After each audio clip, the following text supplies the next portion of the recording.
Devient la ceinture verte de Ouagadougou, visiblement pas grand-chose, puisque cet espace qui devait être recouvert d'arbres et de verdure est plutôt devenu un vaste dépotoir. Heureusement, rien n'est encore perdu, puisqu'en lieu et place de la végétation, il est question désormais de faire pousser choux, salades, tomates et autres légumes à cet endroit. C'est l'ambition affichée en tout cas par la mairie, avec l'appui d'une ONG italienne qui veut aider les riverains à exploiter judicieusement ce jardin de la ceinture verte. On voit cela avec Amadou Ilboudo et Zalissa Sanfo. Ces graines ensemencées ici, la commune de Ouagadougou et l'ONG italienne Maritese se donnent la main pour écrire une nouvelle page de l'histoire de la ceinture verte de Ouagadougou. Ainsi, sur cette ceinture, en lieu et place des arbres qui tardent à pousser, ce sont des jardins potagers qui reverdiront.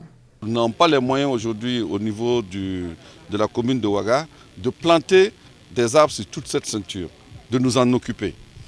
Et donc la meilleure manière de s'en occuper, c'est de donner la propriété aux riverains et en leur disant comment il faut utiliser cet espace. Et nous allons nous rendre compte dans quelques années que cette ceinture va retrouver son nom et sera vraiment une ceinture verte de la ville de Ouagadougou, une verdure utile parce qu'elle pourra produire des légumes, des fruits et des plantes ornementales pour la ville de Ouagadougou. Une idée qui réjouit les riverains pour qui cet espace ne répondait plus à son nom et était devenu un véritable problème. C'était des ordures, des odeurs nauséabondes qui nous dérangeaient.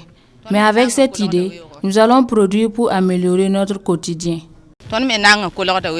C'est un projet qui va durer 18 mois et va coûter plus de 46 millions de francs CFA. Des formations et des semences vont être données à ces riverains pour cultiver en eux le goût du jardinage et faire ainsi perdurer le projet.